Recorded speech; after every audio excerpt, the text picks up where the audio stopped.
Hey everyone, welcome to my channel. I cover European true crime from murders to unsettling stories and cases that sit in a moral gray zone. Most of the stories I cover are from non-English speaking parts of Europe. Crime cases often missed by international media. If that sounds like your kind of rabbit hole, hit the subscribe button and come along. Today, we will take a deeper look at the tragic case of Mikhail Ovsjannikov. He was stabbed to death near his home in Wittlich, Germany. Almost 2 years ago, on August 18, 2023, there was a traditional Zoe Bremer-Kirner fair in Wittlich, Germany. But this fair attracts around 100,000 visitors each year, and it's often a popular destination for off-duty American soldiers, because the American base is nearby and many soldiers often live also in this small town. That evening, people gather at Harrison's home. Harrison was an American soldier working in Spangdahlem air base in Germany, and he was living in this small town Wittlich. So his friends gathered at his place before going together to the fair. They were there together, they were enjoying this fair, and around 2 a.m. only 4 of them remain. Harrison, Kane's wife. At that time she wasn't his wife, but she became his wife later on. So I will call her Kane's wife in this video to not make things confusing, and wife of another American soldier. So this soldier is important later on because he will call the police. At around 2 a.m. they went to a bar for one last round of drinks, and you can see the security footage from a clothing store showing this group walking by shortly before the incident occurred. They met another group of people, Mikhail with 2 other friends. At first it wasn't clear why this group started fighting each other. The motive was completely unknown, but later in the court, Kane's wife revealed what happened. Did this really go that way or not? I cannot tell. First off, what is important is that Kane's wife testified she didn't know Mikhail, but this was later contradicted by another witness, and this witness said that she saw her husband, and Harrison talking to Mikhail a day before in a bar. So let me remind you, this is a small town. Mikhail was quite known in this small community. I can totally understand how people recognize him and seeing that he is talking in English with American soldiers. But this was thrown out of the court. Well, the judge didn't find this information relevant. So we don't know if they knew each other before and the fight or something from the previous night just continued, or it was really totally random, like Kane's wife explained. And I'm not saying that she's lying. I'm just saying that there are witnesses that are contradicting the story. Regarding how the fight started, she said that around 2 a.m. Mikhail was leaning against the wall and he was with 2 other men when, without any provocation, he unexpectedly spit at her. She pretended to spit back, and then he jumped up, came towards her, and she became frightened that he was going to attack her. And at that point, Kane, her husband or soon-to-be husband, intervened and stood between her and Mikhail. And now let's move to Kane's testimony, what he testified in court later on. So he steps in, and this is when the fight started. Mikhail punched him in a temple so hard that, according to him, he saw bright white lights. The next thing he remembered was waking up on his back with Mikhail on top of him and Harrison, so the other American soldier, standing close by with a knife. Mikhail received 4 stab wounds, the most serious one to his back and one on the side of the stomach area. He was bleeding profoundly and he tragically passed away due to the loss of so much blood. Mikhail's friend said that his last words were, "Everything will be okay." He was only 28 years old. He was a martial art athlete doing fighting competitions and teaching martial arts, but outside of the ring he was a kind, gentle person. He founded and ran a security company together with his friend. At the time of the attack, he was on his way home and a stabbing occurred just a few steps from his door. The other friend also said that at first he didn't notice that the fight was starting because he was talking with two American women, and he also said both he and Mikhail had been drinking that night. The one that called police was this man that I mentioned before that left home, but his wife was still in this group of 4 Americans. This wife called him and he called the police. His call to the emergency was played in the court, and he said that one of his friends has stabbed the young man. Later he went to Harrison's house and he talked with these friends about what happened. And on the stand, he couldn't recall how he knew that one of them stabbed Mikhail. So I don't know if he really couldn't recall how the conversation went, but on the phone to the police, he would claim that the Americans had been defending themselves against Germans' attackers, and earlier he said that he has seen a knife in Harrison's house. Initially, both men were arrested by German police, so Kane and Harrison, and the murder weapon, a bench-made black folding knife, was found in the Liser River hours after the stabbing. The knife still had Mikhail's blood on it, and in court the policewoman testified how the knife was found beneath the Wittlich Roman bridge, and she also identified this knife at court. So somebody got rid of murder weapon. They knew what they were doing. They knew that they stabbed somebody and that they need to hide the murder weapon. This policewoman also testified that she was present when Harrison's apartment in Wittlich was searched, during which investigators found shoes smeared with blood. So they took these shoes for the further investigation. This part is very important because in his initial police interview, Harrison confessed to the stabbing, but the confession never made to the court. And German police made a few mistakes here. The first one was that they partially recorded this confession, but not fully.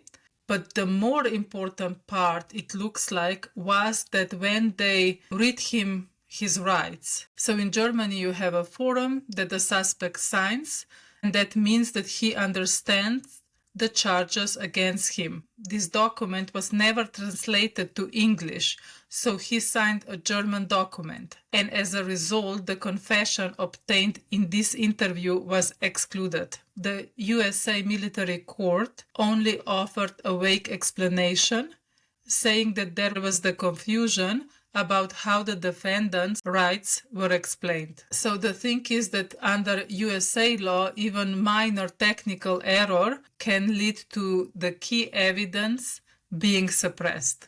I found one part of this document. One of the questions, how many times did you stab the guy? And he answered, I know for sure that I stabbed him once in the right side of his body. I believe I stabbed him a second time as well. After that, I kind of black out. The murder happened in the early hours of 19 August, and during that weekend, German police gave this case to the US military court. Germany would be able to keep this case and do the trial underneath the German legal system, but they decided to give this case back to US military court. I was reading about that, and Germany usually does that. Germany usually give the case to the country that defendants belongs to. They would do the exception only if the person would face death penalty in their home country, but it didn't apply in this case. But what happened was that Kane was punished out of court by the US Air Force. So there were Harrison and Kane, both detained, but then they let Kane go and charge Harrison with murder. Kane was punished, but we don't know what kind of punishment he got because they don't want to disclose this information, but he needed to testify against his friend, best friend actually, and he also got the immunity. Some people say because of this confession that Harrison made, they saw that Kane didn't do the stabbing, and that's why they charge only Harrison with the murder. But I am surprised that they are not transparent what actually happened and just let the other guy go. In court, he was also named as the one who did the stabbing by one of the witnesses, but I am getting ahead of myself here. Harrison, who was just 26 years old at the time, remained in detention on the military base, facing a maximum punishment of life in prison. Okay, now we are moving to the court. This was more than a year later. Harrison remained in detention, and in court I must add that Mikhail's parents didn't speak English well, and at first the US military court didn't provide an interpreter. Parents' lawyer asked if they can have automated translation devices that he would arrange, but this wasn't allowed as well in the courtroom. They couldn't follow the trial, although they were attending the trial every day. They said that they were really disappointed and feel discriminated against. It leaves the impression that no one understands how deeply we are suffering and how important it is to find out what happened. Parents stood up for themselves again, explaining again that there is a language barrier. They finally got them a separate room in the courthouse where the hearing is shown on the video. The live interpreter was in the room with them, translating what was going on. They expressed gratitude that now they can understand the proceedings. Can you even imagine? It's so vital to know the last moments of what your son was going through. Harrison pleaded not guilty to unpremeditated murder, aggravated assault with a dangerous weapon, and obstruction of justice. So this unpremeditated murder in Germany, it's completely different system. In Germany, murder always means a deliberate act. The prosecutor, in her opening statement, said that all the evidence points to the defendant. She highlighted that Harrison has confessed to a friend that he killed Mikhail. So this is the friend that visited the house after the emergency call, and that the victim's blood was found on Harrison's shoes. I must say that this was just a speck of blood, just a tiny amount of blood, Harrison's blood mixed with Mikhail's blood. Prosecutors also noted that he was the only person in the group seen carrying the knife. But the defense said that it's doubtful Harrison was the one responsible because Mikhail's friend was the eyewitness, and he said that Cain was the one stabbing Mikhail. Cain was seen wearing a black baseball cap, a shoulder bag with a zipper pouch, and a silver chain. Mikhail's friend said that it was a person with black shorts and a cap, and he stabbed Mikhail with a knife. He observed the man starting the fight and noticed that he had Mikhail's blood on his clothes, shoulder bag, and hands. So maybe he changed the clothes, but the clothes were never found.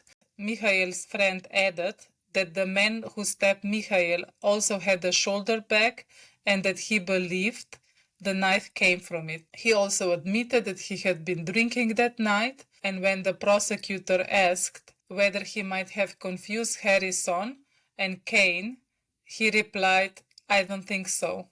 This stabbing moment is very clear in my memory." But the prosecutor argued his memory couldn't be trusted because he was so traumatized. The prosecutor was fighting hard to implicate Harrison, but this testimony poked a hole in this accusation. Prosecutor also said that other bystanders described him, Mikhail's friend, as hysterical. And this friend was the only witness who claimed to have seen the actual stabbing. Mikhail had no defensive wounds on his body. That means that he was attacked from behind. Harrison was found not guilty on all charges, and in the USA military court, the verdict is final. This is under military law, and the prosecutor can't appeal a non-guilty verdict. Only the defense can appeal if they would be convicted. But in this case, he was found not guilty and he cannot be charged again. It looks like there was enough reasonable doubt. Would this be the same if the confession would be allowed to the court? What do you think? I want to read the Instagram post from Mikhail's friend, Acquitted despite the confession. How the failure of the German judicial authorities and a broken system had led to a confessed murderer not having to face the proper consequences. Here is the brief description of the tragedy. After suffering multiple stab wounds, my friend Misha lost his life. 2 US soldiers stationed at Spangdahlem were arrested. The one who would later be charged gave the German police a full and precise confession.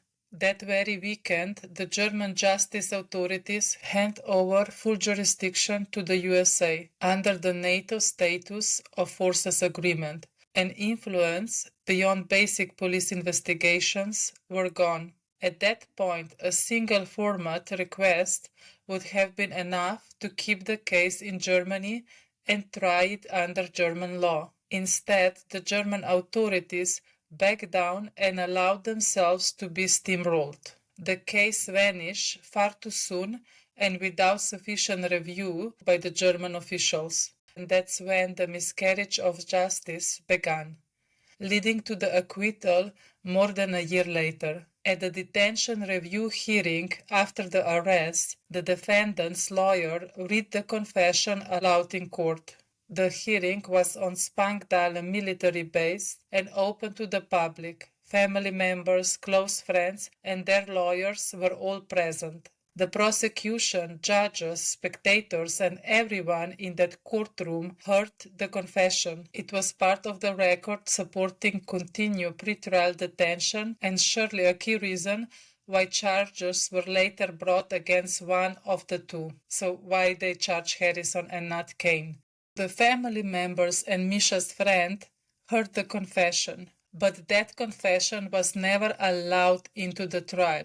The jury heard nothing of it. The justification: the defendant had been advised of his rights under German law, not under US military law, before making that statement. With no other evidence painting an indespicable picture, the result was acquittal. Absurd. Germany just accepts it. The system is fucked. After the acquittal, around 800 people gathered in front of the base and protested against the acquittal. The verdict was a shock to the family, said Mikhail's father. It's unbelievable, he said at the protest. It's incredible that Harrison could be acquitted despite confessing to the crime. Nearly 2 years later, Mikhail's father remains deeply unsatisfied, and they are still fighting for the justice. He now plans to pursue justice in a European court, hoping no other family in Germany must endure the same lack of accountability. Harrison and Kane continue working on this airbase in Germany, but they weren't allowed to go outside of the American base. In countries hosting American troops, such legal outcomes are not surprising.